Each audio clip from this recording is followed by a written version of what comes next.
Good morning, everybody. Happy Monday. I am working on some stuff now at home. I had a really good weekend. It was really good to get out with the club, and we added a new prospect to our chapter, the chapter that I'm in, which is awesome. So the club is technically growing, which is good. And, Maggie, our host out there in Wisconsin, does a really good job of putting us up. We have all the things that we need there. We have a home base, and then we went to Tomahawk. We went to Tomahawk. Me and a couple other people went a couple of different times. We went twice on Saturday, and then we went once on Friday, and it was good. It was fun. I've never been to that rally before. And I'm on the tail end of my prospecting for this clean and sober club. So for me, I'm just trying to get in where I fit in and do what I can to help out. And it was a good weekend. I had a little bit of a scare with my tent because a couple of things happened. I blew my air mattress out. That thing went down. I got rain. My whole tent got wet. And the last night I was there Saturday night, there was some bears. Or some very large animals lurking around and rustling around in the woods. So Ron, one of the sergeant at arms in our club, came out with a big old pistol, and he just happens to be a sergeant at arms, and so it's not like he walks around with a gun, but he had one in his camper, and he brought it out for me, and he patrolled the area, and he left the light on, and it was kind of nice, because I'm kind of limited in my tent, right? I don't have much. I got some light bars that I use, but I don't have much. I don't really carry a gun on me. So it was a humorous weekend. A lot of cool things happened. I got to reconnect with a lot of people, and it was good. I got a lot of log footage of central northern Wisconsin in September. The leaves are changing a little bit, but there was some footage that I got at Tomahawk and of our travels, and so always good stuff. And I also did get some footage of Charlie, who is a resident of Tomahawk, who stands on a corner in Medford, sorry, not Tomahawk, and he carries a sign, and I was able to talk to him, and just an inspirational weekend. It really was. And I'm home now, and I like to talk about recovery. I like to talk about what we can do that's going to help us in the long run, and I think a support system is huge. Sometimes those support systems can be beneficial in the moment or after a problem or before a problem. It's how we use it, and it's who we lean into and lean on for help, right? Because there's a lot of understanding in people that have been through addiction. I had somebody reach out this morning and say, "Hey, my name is so and so. I see you online, and I know you're in recovery, and I'm just interested in what you're all about." And I said, "Well, I'm interested in what you're about too. Tell me a little bit about yourself. Tell me your story." And so it just takes like that. That's just like that. Just like that. Now that person who reached out to me now has a support system in me because I'm willing to support anybody who is willing to support themselves, right? And reach out. That's what it's all about. Taking the time to reach out is important, and I think I finally get it now. I think reaching out and making the initiative is so important, right? And making that first impression, and not trying to be something that you're not and trying to be somebody that you're not, but allowing other people to see who you really are without any kind of sugarcoating or facade. Amen. So when we come into this program, we're going to try to build ourselves up, and we're going to do that in a way that is going to be healthy and cooperative to our program. Amen. Coinciding with our program, because we're looking for long-term sobriety, recovery, abstinence from the people, places, and things like drugs and alcohol that got us into a really tough spot. And so if we're trying to build up something that we're not, and lying and not being transparent, or using or having reservations, or not allowing ourselves to heal from the trauma that caused us to use in the first place, we're really setting ourselves up for failure. So don't be trying to impress people in early recovery. It does not work. The only person that you need to impress is God, right? And He doesn't even need to be impressed, you guys. All you need to do is take this life and this recovery and this program one day at a time. Now, when I say program, I'm not talking about AA or NA or some sort of religious aspect to this program. What I'm talking about is abstinence from the people, places, and things like drugs and alcohol using a 1 day at a time program. If you want to use the 12 steps, go right ahead. I did for many years. If you want to go to an AA meeting, go right ahead. I did for many years. If you need a sponsor, I would recommend you getting a sponsor, but not necessarily a sponsor in a program like AA or NA. You can get a sponsor or a mentor from anywhere. Just make sure that it's somebody that you know is on the right path. We don't want to be taking in things from people that are not on the right path. And I've been doing that, and I have done that, and I can do that because I'm not always aware of people's motives. And we're very sensitive creatures, us humans, and a lot of us like to think that we're not, and we like to put up a big wall, and we like to think we're tough people, we're tough guys, tough girls.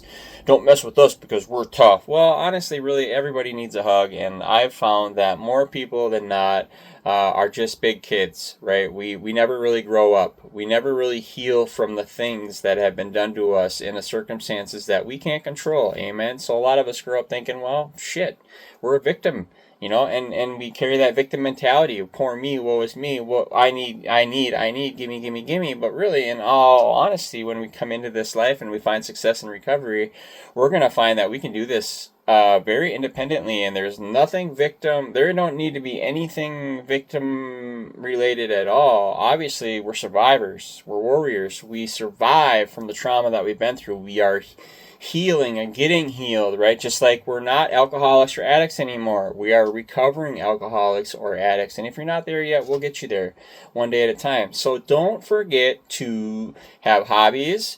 Do things that you love. Get out and experience life and do what you love and help along the way. That's all you can do, you guys. Do what you love and help along the way. Do the next right thing and allow people to have their recovery and have yours. And don't try to impress anybody, because I think I see a lot of people who are more in tune with what people want to hear rather than what they maybe need to hear. And what they need to hear is truth, right? Transparency. There's nothing else that needs to be told other than the truth. And when we come into a lot of things, society likes to lie, likes to put up facades, likes to build things up, likes to edit, likes to do this, likes to do that, right? Change things. That's what the media does. So another thing that I'm going to tell you guys, and that we're gonna keep implementing on this channel, is the fact that if we keep continuing to listen to the media and the news and all this other garbage, because you have to remember that all these messages that they're sending, not all, but some or most, are subliminal. They're subconscious. They're hidden. They're convoluted, and they're intertwined and ingrained in the commercials, in the advertising, in just the everything that you see on the TV. So as soon as you turn on the TV, from the very first moment you turn on the TV, you're going to see an advertisement or something somebody wants you to believe. So here's what I want you to do, is I want you to do a trial. Okay? Take this trial as a leap of faith. Take it as a trial, as a test, if you will. I want you to see if you can turn your news off for 1 week. And if you can't go a week, go a day. Go 1 day, go 2 days, go 3 days. Keep going, because we're going to work this just like we do when we are looking at an addiction, whether it be drugs, alcohol, gambling, sex. Addiction encompasses all kinds of things, right? And people don't really realize that it's all one big cluster. Addiction encompasses a lot of different things. I myself, before we get into that, I stopped at the Children's Hospital sale yesterday, which me and my wife usually volunteer at, and we have for many, many, many years. And I stopped there yesterday on my way back from Tomahawk, because this year I decided to not volunteer. I decided to go and do the motorcycle rally and spend time with my club, getting to know my club, and be there to support them and us. And so I did that this year, and I stopped by the Children's Hospital sale yesterday at Shoreview Hockey Arena, and I saw the most incredible people. And I will tell you this, that the majority of the people that I saw had something to say to me about somebody that they knew in addiction, right? Somebody was talking to me about their son or their niece or their nephew having an alcohol addiction, and that, or their grandson, and they've been to treatment 2 or 3 or 4 times and they couldn't figure it out, and now this person is getting educated on how this works, because a lot of people, especially in the baby boomer generation and a little bit younger, they don't know this stuff, right? A little bit older and younger, they don't know this stuff. They don't know that mental illness is critical, and that addiction encompasses things, and that alcoholism can really, really be a bad thing. So they're educating themselves, and he told me that, I heard that it takes on average 7 times for somebody to go through treatment before it actually clicks. And that's fair. It took me 4 or 5 or 6 times through a 30-day program, and then an additional 18-month program, plus an additional 24 months of outpatient. I mean, I've been through a considerable amount of treatment, not even including the treatment that I was involved with when I was 15, 16, 17 years old, and then beyond, right? So there's been a lot of therapy, a lot of counseling, a lot of treatment. And I've learned that when we come into this, it's confusing even for us addicts. But could you imagine how confusing it is to a loved one when they see their kid, their child, their grandchild, their family, their loved one struggling with something that seems so simple? Turn it off. It's a switch. Just quit. Just stop. We've all heard this. And not only do we hear it, but we get it. I get it. I do. I understand why people have a misunderstanding of how addiction works. But one of the things that we'll get back to what we were talking to prior, okay? But one of the things that I want to talk about today too is the people out there in society are only going to see and know what they come across. So if addiction isn't affecting their lives or affecting the lives of the loved one, they're probably not going to really invest the time to learn about our addiction or our life. Because honestly, you guys, recovery is my life. I have to stay recovered today. Otherwise, I lose all this. Everything goes away. Everything that I've worked hard for in the last 14 years of being clean from meth and heroin and prescription pain pills. Everything that I've worked for in the last 6.5 years from being clean, 6 and 5 months and 4 days being clean off alcohol. Some of the things that I've worked for took me many years to acquire and to obtain and to learn and to gain an understanding of how to do this.